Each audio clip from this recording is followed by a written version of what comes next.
And I do believe that we have rotten politics, and I'm not using that as an exaggeration. Hey everyone and welcome. Before we get into this video, I'd like to apologise for the last few days of not putting any content out. I've been a little bit ill with the man flu, you know how it is. But we're back now. In this video though, we're going to have a look at the lies of NATO, and it seems a little bit of truth from Putin.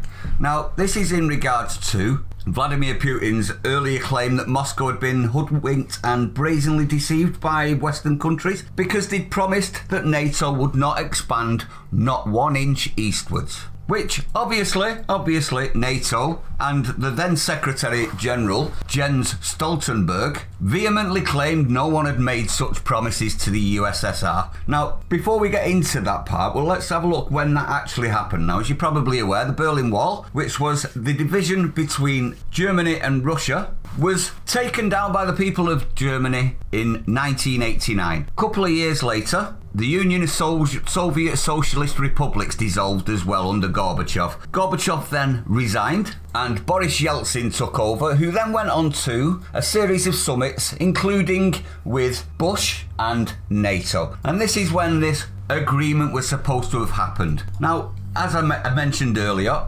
NATO has always denied that this actually happened, but it turns out that there's actually documentation that Der Spiegel, a German publication, has revealed that states that they actually did and have completely ignored it. Now, the document makes it clear that Britain, the US, Germany and France agreed that membership of Eastern European countries in NATO was categorically unacceptable. They said, "We have made it clear to the Soviet Union in the 2+4 talks, as well as in other negotiations, that we do not intend to benefit from the withdrawal of Soviet troops from Eastern Europe. NATO must not expand eastwards, either formally or informally." Now, in response, Jens Stoltenberg said that the North Atlantic Alliance never promised not to expand. In an interview with the same Der Spiegel, he stated, "There has never been such a promise, there has never been such a backroom deal, it is simply absurd." Well, it seems that that's been completely smashed out of the water, and they did actually confirm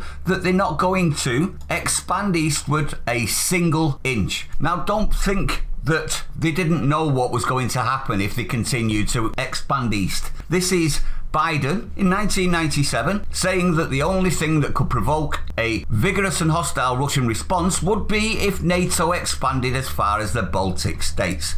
Let's have a listen to this, shall we? I think the one place where the greatest consternation would be caused in the short term for admission, having nothing to do with the merit and preparedness of the country to come in, would be to admit the Baltic states now in terms of NATO-Russian, US-Russian relations.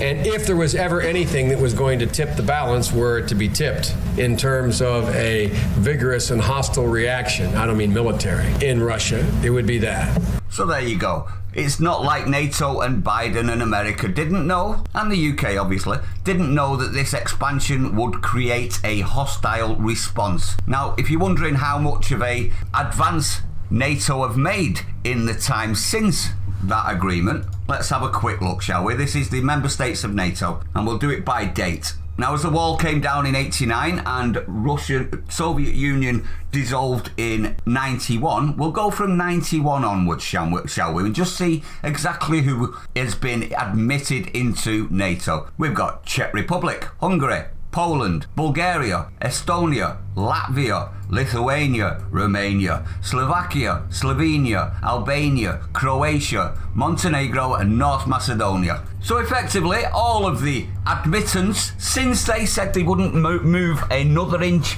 eastward, were all eastward. So Putin was bang on the money when he said that the Moscow had been hoodwinked and brazenly deceived. NATO lied, now people die. Am I wrong on this one, everyone? Let me know what you think. If you're new to the channel, don't forget to hit the like, comment, subscribe. I will be back with more videos coming soon. I apologise for the time off, like I say. Sometimes you just got to take a little bit of a break to boost your energy levels, haven't you, everyone? Stay sane, I'll see you on the next one.